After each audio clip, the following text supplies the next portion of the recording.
Once again.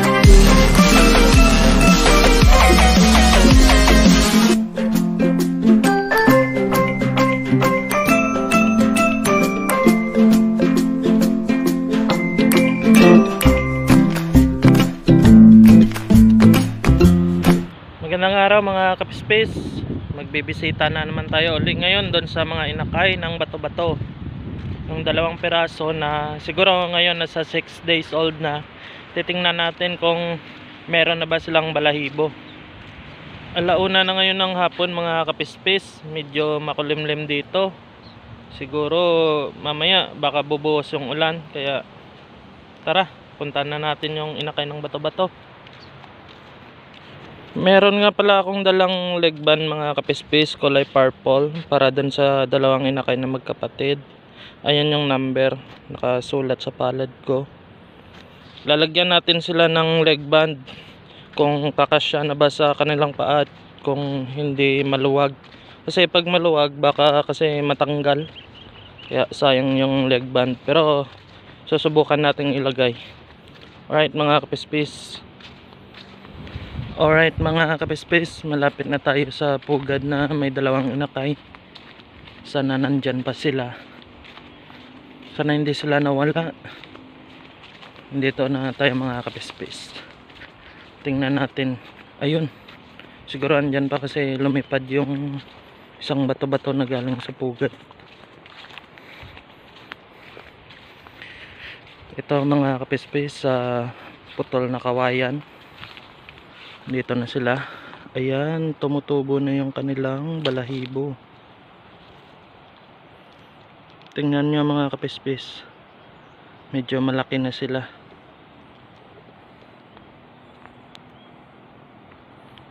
Susubukan kong lagyan sila ng leg band mga kapispace. Ayan mga kapispace.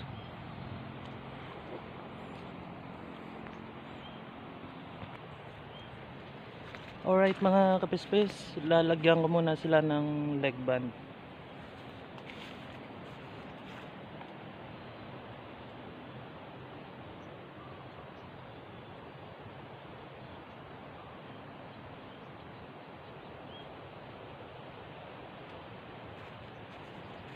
Ito yung isa mga kapispace, medyo ayan malaki na.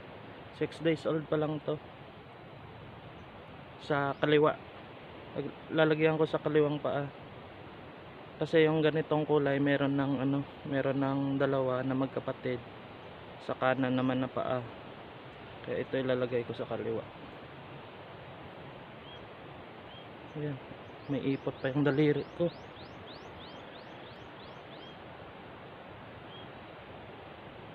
C7666 yung mauna. Ayan mga kapispace, kasyang kasya. Sakto lang. Ayan mga kapispace.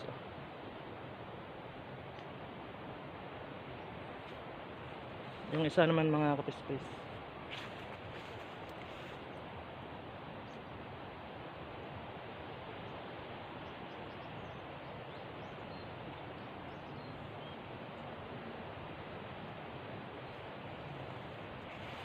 Ito yung isa mga kapispace. May numero na 1663 C1663. Nalagay na natin. Sakto lang yung leg band sa kanilang paa. Ayan. Ayan mga kapispace. Ito yung huling napisa. Medyo maliit siya konti kaysa dun sa nauna. Alright mga kapispace, babalik ko muna sila. Tsaka tingnan natin yung iba pang pugad.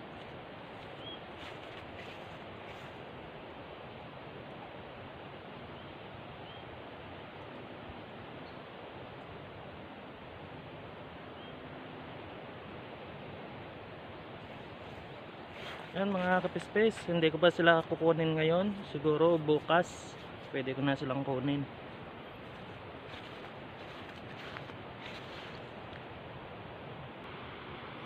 Ayan na nga sila at naibalik ko na.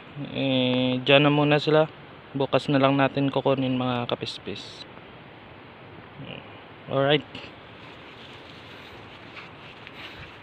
Okay mga kapispis, papunta na tayo sa isa pang pugad na merong dalawang itlog. Parehas na partilyon. Titingnan natin kung napisa na ba o itlog pa rin ba. Tara mga kapispis, tingnan natin ulit.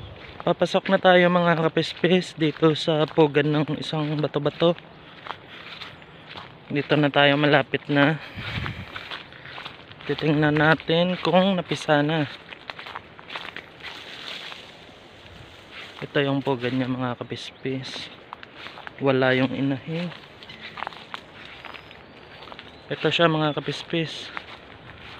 At napisa na nga yung isang itlog. Meron ng inakay. Ayan mga kapispis. 1 day old. Bagong pisa lang to mga kapispis. Yung isa, yung isang itlog, tingnan natin kung may crack na ba.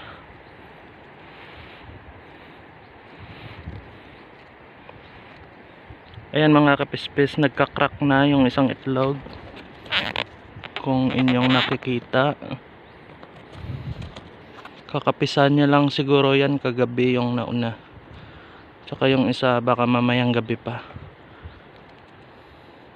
Ayan mga kapispis, 1 day old.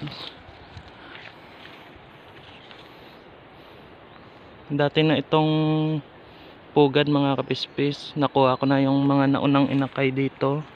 Ngayon may pugad na naman. Kung napapansin nyo, may mga lumang ipot dyan, ipot ng naunang inakay. Yan, ngayon meron na namang inakay. Pagka 8 days old na, 7 to 8 days old mga kapispis, pwede na silang kunin kasi mahaba na yung kanilang balahibo. Alright mga kapispis, tingnan natin yung iba pang pugad.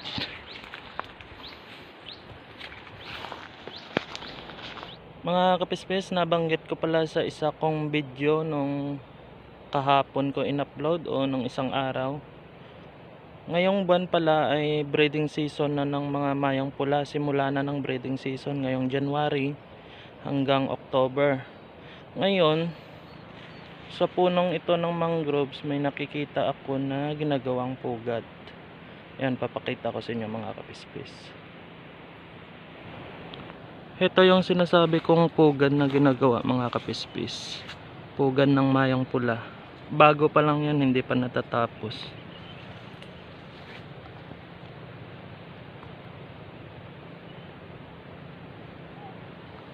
Ayan mga kapispis, medyo mataas ng konti kaya hindi gaanong malinaw yung video natin dyan. Pero subaybayan natin yan mga kapispis. Alright mga kapispis, meron pala akong napansin na pugad ng bato-bato dito.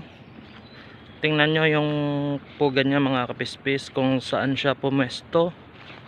At sa tingin ko meron ng isang itlog. Ayan mga kapispis, yung pugad nya. Ayan, bago pa lang yan mga kapispis.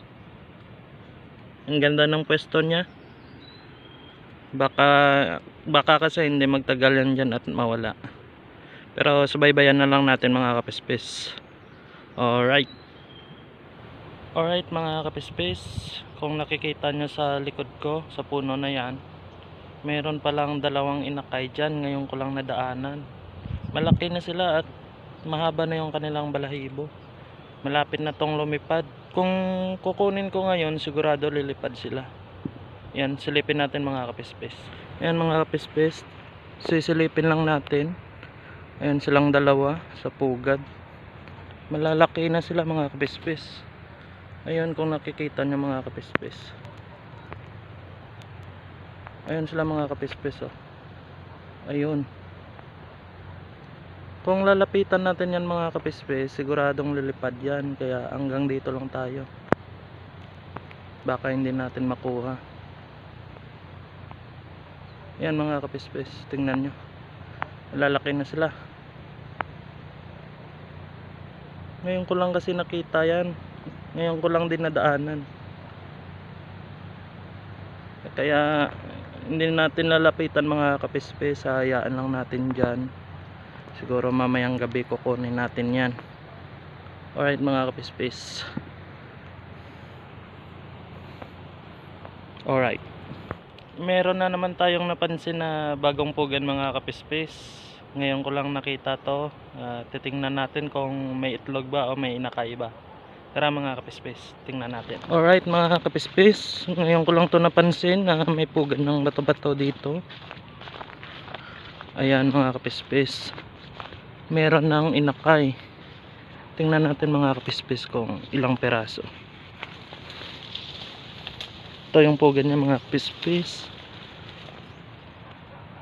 Ayan mga kapispis, kung nakikita nyo, bagong pisa din. Siguro mga 2 days old na yan o 1 day old pa lang, kasi medyo malaki na ng konti. Ayan. Subaybayan na lang natin yan ulit mga kapispis. Bagong pugad, bagong inakay. Yan mga kapispis, meron tayong nakitang pugad dito ng bato-bato. Ito mga kapispis, oh, nakatutok yung daliri ko. Titingnan natin kung parehas bang fertile yung dalawang itlog. Alright mga kapispis. Alright mga kapispis, meron pa tayong nakitang bagong pugad ng bato-bato. Merong dalawang itlog. Ngayon ko lang nadaanan to. At meron siyang dalawang itlog na titingnan natin kung parehas bang fertile. Check ko muna mga kapispis. Ayan nga mga kapispis, parehas fertile yung itlog at maliliit pa lang yung semilya sa loob. Yan mga kapispis, marami tayong pugad na nakita ngayong araw, mga nadagdag sa mga pugad na sinusubaybayan natin. Ngayon meron pang isang pugad na lang na titingnan natin kung napisa na ba o itlog pa rin ba. Tara mga kapispis, puntahan na natin mga kapispis yung isang pugad na titingnan natin. Ayan mga kapispis, sa puno na yan merong naglilimlim na inakay dyan. Aray, saglit lang mga kapispis, kasi natinik ako. Yan ah, ang tulis. Balik tayo mga kapispis, silipin natin kung meron ng inakay yung isang pugad dyan ng bato-bato. Ayun siya mga kapispis, ang inahin naglilimlim. Silipin natin, hindi pa siya lumilipad. Ayun siya mga kapispis. Ayun, lumipad siya. At hindi pa nga napipisa mga kapispis. Tingnan natin yung itlog.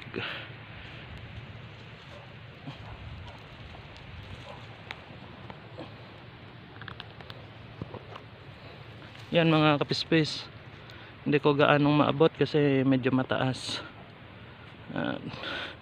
Subaybayan na lang natin ulit mga kapispis. Yan mga kapispis, meron akong napansin na pugad ng tamsi. Tamsi yung tawag sa amin, yung ibon na to. Breeding season din nila, nagsisimula ng January. Silipin natin mga kapispis kung may itlog ba yung pugad nila.